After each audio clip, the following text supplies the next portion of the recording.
Star Trek is so mono species or special species. I don't know what the word is, but monoculture. Yeah, there's always the Klingons.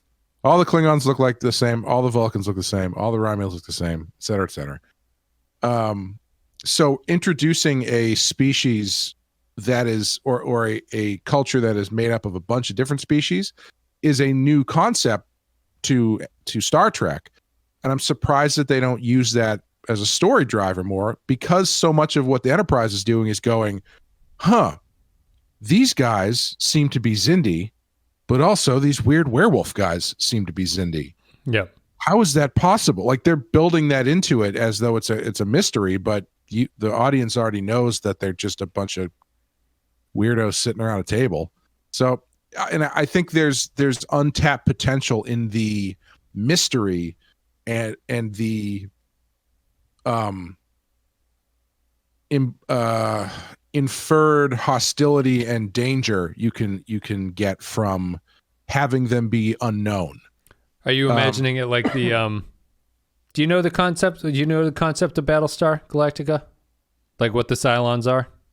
I know they're robots, but they're robots, but they can change into people, right? Or something. They can look like people, but there's only like 11 models. So once you know what one of them looks like, you know that that's a Cylon, and that all the other Cylons will look like that person, basically. Mm-hmm. So there's in the show, there's a sort of subterfuge aspect where you can't be sure who's a Cylon and who isn't, but once you uncover them, you'll know that there's a million other robots that look like that person somewhere living around. Gotcha. The Xindi kind of could have had that aspect where it's you're working with different species and all across a bunch of different episodes, and at the end you go, "You're a Xindi?" and they go, "Yes, we are." And it's like this kind of like learning how deep down the rabbit hole everything goes.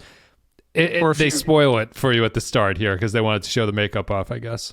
Yeah, because I mean, like, or if you've got them going down, pulling at one thread about who they think the Xindi are, whether it's the guy who showed up in the ship that blasted the Earth or whatever, they're going like, okay, so these guys seem to be the Xindi. And then in this episode, they get jumped by the Galaxy Quest guys who are also Xindi, right, which they're not expecting. And you know what I mean? Like, so I think there's, especially when you are, the core of your story for the season is sending the Enterprise into a very unknown space, more so than anything else they've ever been sent into, to fight a villain they don't know anything about. It's weird to me that they tell you all about the villain, because it just makes the Enterprise look like assholes. It does. I think that's the way the show is choosing to do it. I think that, like, on the flip side, the other thing on the flip side, if you're gonna I agree with what you're saying. If you're gonna show what they are, the reason needs to be super compelling. I would say that the species thing is just not compelling enough to be something to hide from the crew.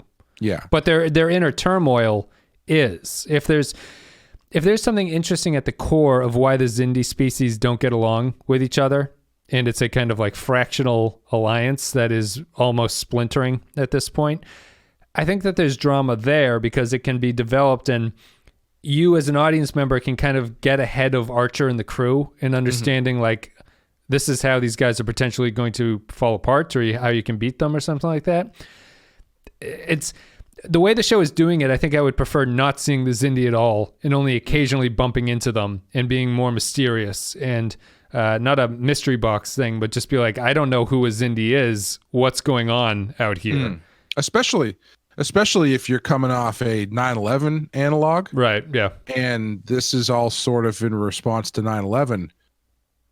The core tenet of I imagine this is very true to Al Qaeda meetings. That's the council. The council meetings. Yeah, with the Xindi, but like the core tenet of terrorism in the 2000s was not, I know everyone who is a terrorist. It was they wear badges. Yeah, they all wear badges. No, but it's strange to, and I guess I can understand them coming at it from like purposefully doing that, being like, well, we want to show that the Xindi are people who are making a decision who are not explicitly maybe bad. Sure. To go that route, but they're not really doing that because the Xindi are talking about building bioweapons, and we don't really know why. Yes. Yeah. So, and I think you need to, if you're going to play that route, if you're going to go for these guys decided to make it. These guys made a decision that was more about self-preservation or whatever than it was just being an evil cabal of aliens. You need to make clear fairly early why that is and what the decision was. I think. No, I would agree. I think that's especially a good if you're coverage. going to start with them too. Like Yes. if you're going to show them like right off the bat, you got to have a reason to do that other than be like, look, it's a werewolf and a gill man. Mhm. It's the Monster Squad plus a bug.